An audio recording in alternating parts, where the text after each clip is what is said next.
यहाँ अब जो हम लोग देखने वाले हैं भाग के नियम, है ना।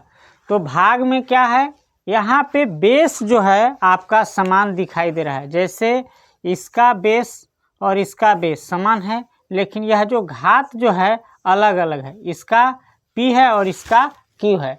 तो भाग का क्या नियम है, जब ऐसा रहेगा तो हम क्या करेंगे, यह इसको ऊपर ले जाएंगे, है ना। इसे ऊपर ले जाएंगे तो a के पावर p माइनस q, मतलब भाग रहेगा तो आधार जब समान रहेगा और आप इसको ऊपर ले जाएंगे तो क्या होता है, घात जो है माइनस हो जाता है, ठीक है ना।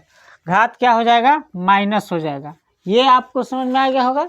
जब भी भाग वाला रहेगा घात तो क्या होता है, जब बेस आपका समान हो तब ऊपर आप इसे ले जाएंगे तो घात जो है माइनस हो जाता है ना। माइनस में हो जाता है जब आपका बेस समान हो। क्लियर। इसको ऐसे भी हम लिख सकते थे, जैसे बट्टा में, जैसे आपका बट्टा में दिया हुआ है तो ये ऐसा भी रह सकता था, a के पावर p भागा a के पावर q। तब भी हम यही करते, क्या करते हैं, आपको a के पावर p माइनस q ऐसा करते। चलिए हम एग्जाम्पल से इसको एक बार देखते हैं।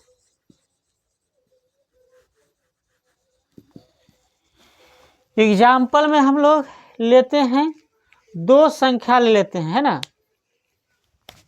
जैसे यहाँ पे एग्जाम्पल में 2 लेते हैं और 2 एक ऐसा संख्या है, वास्तविक संख्या है।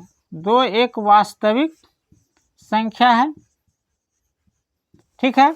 अब 2 हम लिए हैं तो नीचे ऊपर 2 रख देंगे और यहाँ पे भी 2 रख देंगे और इसका घात जो है अलग अलग हम यहाँ पे घात इसका ले रहे हैं, ठीक है।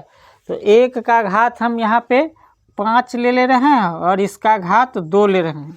तो भाग में है तो हमने कहा था कि जब आधार समान हो, बेस जब समान हो तो घात क्या हो जाता है, माइनस हो जाता है। तो माइनस हो जाता है तो इसको क्या करेंगे, जैसे आधार तो आपका 2 है और इसका घात 5 माइनस 2 हो जाएगा तो कितना हो जाएगा, 5 में से 2 जाएगा तो कितना हो जाएगा, 3, है ना। तो इसका घात कितना हो जाएगा, 3।